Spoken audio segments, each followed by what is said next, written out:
വിശുദ്ധ കൊച്ചുതെരേസ്യ നമുക്കെല്ലാവർക്കും പ്രിയപ്പെട്ടവളാണ്. വിശുദ്ധ ഇത്രയും മനോഹരമായ ജീവിതം ഈ ഭൂമിയെ നയിച്ചതിന് കാരണം അവളുടെ മാതാപിതാക്കളുടെ മാതൃകാപരമായ ജീവിതം തന്നെയാണ്. കൊച്ചുതെരേസ്യ ഇപ്രകാരം പറയുകയുണ്ടായി: ഭൂമിയേക്കാൾ സ്വർഗത്തിന് അനുരൂപരായ നല്ല മാതാപിതാക്കളെ നല്ല ദൈവം എനിക്ക് തന്നു എന്ന്. വിശുദ്ധയെ ഇപ്രകാരം പറയാൻ പ്രേരിപ്പിച്ച ഘടകങ്ങളിലൊന്ന് എന്ന് പറയുന്നത് അവളുടെ മാതാപിതാക്കളുണ്ടായിരുന്ന ദൈവസ്നേഹത്തിൻ്റെ ആഴം തന്നെയാണ്. രണ്ടാമതായി അവർ നയിച്ച സാധാരണ ജീവിതശൈലിയാണ്. മൂന്നാമതായി അവളുടെ മക്കൾക്ക് വിശുദ്ധി വളരുവാൻ വേണ്ട എല്ലാ കാര്യങ്ങളും അവർ ഭവനത്തിൽ ഒരുക്കി കൊടുത്തു എന്നതാണ്. ഇനി നാം നമ്മോട് തന്നെ ചോദിക്കേണ്ട ഒരു ചോദ്യമുണ്ട്. മാതാപിതാക്കൾ എന്ന നിലയിൽ നമ്മുടെ മക്കൾക്ക് വിശുദ്ധി വളരുവാൻ വേണ്ട കാര്യങ്ങൾ നാം ഭവനത്തിൽ ചെയ്തു കൊടുക്കാറുണ്ടോ എന്നതാണ്.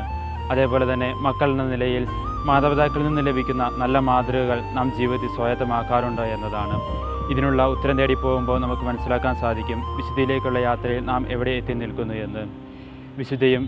വിശുദ്ധിയുടെ കുടുംബവും കാണിച്ചു തന്ന നല്ല മാതൃക സ്വീകരിച്ച് വിശുദ്ധരായി തീരുവാൻ സർവേശ്വരൻ നമ്മെ എല്ലാവരെയും അനുഗ്രഹിക്കട്ടെ.